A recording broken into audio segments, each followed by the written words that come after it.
Good morning everybody.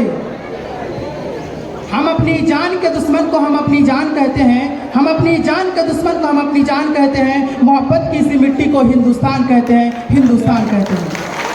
जो दुनिया में सुनाए दे उसे कहते हैं खामोशी, जो आंखों में दिखाई दे उसे तूफान कहते हैं। ये जो दीवार का सुराग है साहब, ये जो दीवार का सुराग है चाइना, अमेरिका, पाकिस्तान साजिशों का हिस्सा है, मगर हम अपने से घर का रोशनदान कहते हैं, रोशनदान कहते हैं।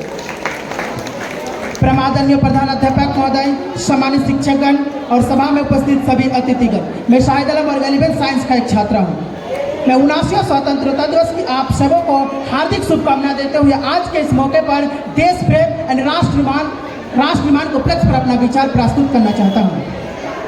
आखिर हम देश प्रेमी यानी देशभक्त किसे कहेंगे? मेरे विचारों में यदि कोई व्यक्ति पूरी ईमानदारी, पूरी मेहनत और पूरी लगन से काम करे तो ही सबसे बड़ा देशभक्त है। मैं नहीं मानता कि फेसबुक और व्हाट्सएप की डीपी को 3 रंग में रंग देना ही देशभक्त है। मैं नहीं मानता कि साल में 2 बार देशभक्ति के नारे लगा देना ही देशभक्ति है।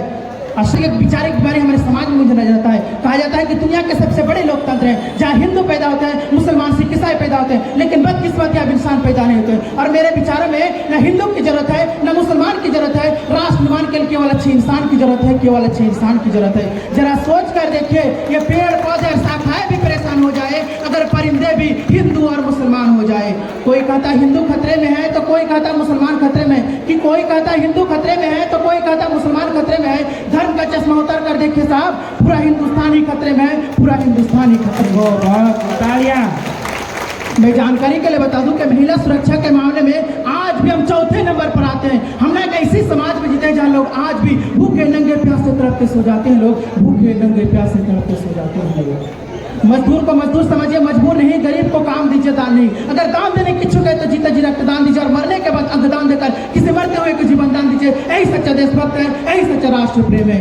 न सरकार मेरा है न रब मेरा है, कि न सरकार मेरा है न रब मेरा है और ना ही ये बड़ा सा नाम मेरा है। बस इतना सा बात का गुरूर है मुझे कि मैं भारत का हूँ, ये भारत मेरा है और ये भारत मेरा है।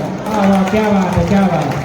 परंतु एक सोचने वाली बात है कि हम राष्ट्र निर्माण की बात तो सब करते हैं, लेकिन आखिर राष्ट्र निर्माण कब और कैसे संभव होगा? मेरे विचार में राष्ट्र निर्माण तब संभव होगा जब जाति का आरक्षण नहीं बल्कि सामाजिक सशक्तिकरण की बात करेंगे। राष्ट्र निर्माण तब संभव होगा जब स्वच्छ अभियान में केवल सरकारें नहीं बल्कि सड़क पर चलने वाला हर एक नागरिक हाथ बटाएगा, स्वच्छ भारत के नारे को दिल से अपनाएगा। असल मायने में हमारा राष्ट्र निर्माण तब संभव होगा जब एक गरीब बच्चा मध्याह्न भोजन के लिए नहीं बल्कि ज्ञान अर्जन के लिए सरकारी स्कूल के चौखट पर कदम रखेंगे।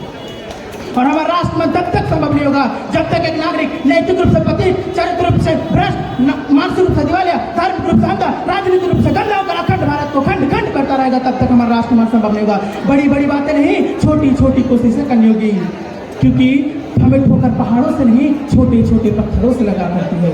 मैं इस अवसर पर सुभाष शुक्ला का बात करना चाहूँगा जिन्होंने अंतरिक्ष में जाके पूरी दुनिया के सामने भारत का नाम रोशन किया है। मैं इस अवसर पर कर्नल सोफी भीमिका का नाम लेना चाहूँगा जिन्होंने ऑपरेशन सिंदूर के दौरान अदम्य शहान और बहादुरी का परिचय दिया है। जब इनके कामों से हिंदुस्तान का गौरव बढ़ता है तब इन्हीं मायने में हमारा राष्ट्र निर्माण सही लगता है।